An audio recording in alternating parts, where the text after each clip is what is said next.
Hi, I'm Dave from Garbolino, and I thought I'd just have a quick catch up with you about my setup. Now, we did one of these previously on a pellet waggler setup where I talked about the rod, what sort of pellet waggler I was using, how I set it up and everything like that, the rod, the reel, the line and everything. So we had loads of comments on the last video about how you set up yours, so we thought we'd do another one about how I set up a method feeder.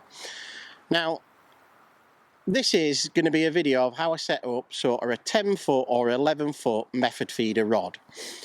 Now, first of all, we go to the rod, which is an Essential Legend method feeder rod. This is a 10-foot version. Now, this is a semi-parabolic rod. Now, what that means is that it doesn't start bending until halfway down the rod, so semi-parabolics. Now, what this rod is perfect for is getting them fish under control, close in when you're fishing a match or if you're pleasure fishing. You want to get that fish in faster. It's got all this backbone here that doesn't bend, and it gives you that extra power so you can lift the fish's head up and net it quicker, and that's what a semi-parabolics rod does. I have used a full parabolics rod in the past, and I don't think it's quite right for what I need it to do. Method feeder fishing, trying to get fish in quicker and stuff like that, but it's still got a nice soft tip action for when you are fishing maybe for F1s and stuff like that. So this rod pretty much covers everything that I want it to do. So the reel, all we've got on there is just a Garbolino blue match reel, and these are really nice reels.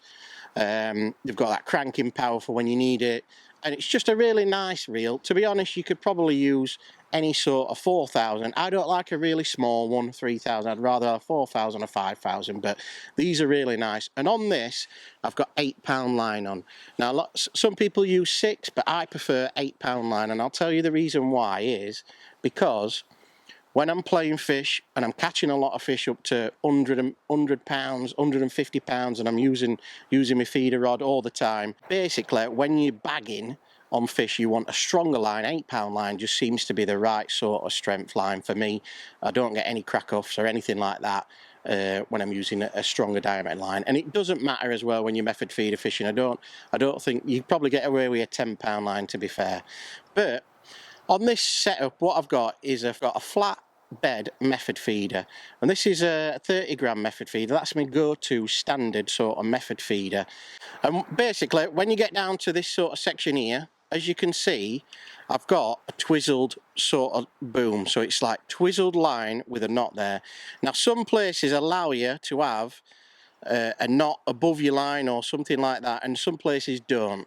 But if you allowed it, then what I always do is I always twizzle my line up here, going round about sort of, I don't know, maybe 4 inches to the quick change bead, and that allows me again to get the fish in faster, and you don't get any breakages on that sort of section.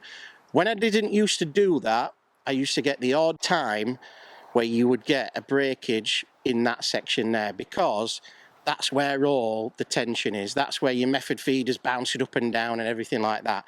So a little bit of a tip for you there. I always like to do a twizzle boom there leading towards me swivel. What I've got on there is just a Garbolino quick change bead, and these are perfect for what I use it for. Very quick and easy to move about, change me up length if I want to, and just pop it back on nice and safe. This section here, sometimes I'm fishing for F1, I'll go down to some sort of 015, 017 line, but if I'm proper bagging for carp, then I want a strong line, 019, 017 line. What I've got on there is just a size 12 hook, and I use a lot of wafters these days, more than hard pellets, to be fair, so wafters on there, and I like to put it on a spike, as you can see in that section. So that has caught me loads and loads of fish over the past couple of years and won me a lot of matches. So that is my method feeder setup. So what you can do, have a look at this one, see what you think to this setup. Give us a comment on the video if it's different to yours, or if you do anything a little bit different, then let us know. But this is my standard sort of method feeder setup. So hope you enjoyed this little how-to video on the method feeder setup, and yeah, give us a thumbs up. Make sure you subscribe up to the videos. There's loads and loads of videos on the Garbolino channel coming up. And that is it. We will see you on the bank. Keep on bagging.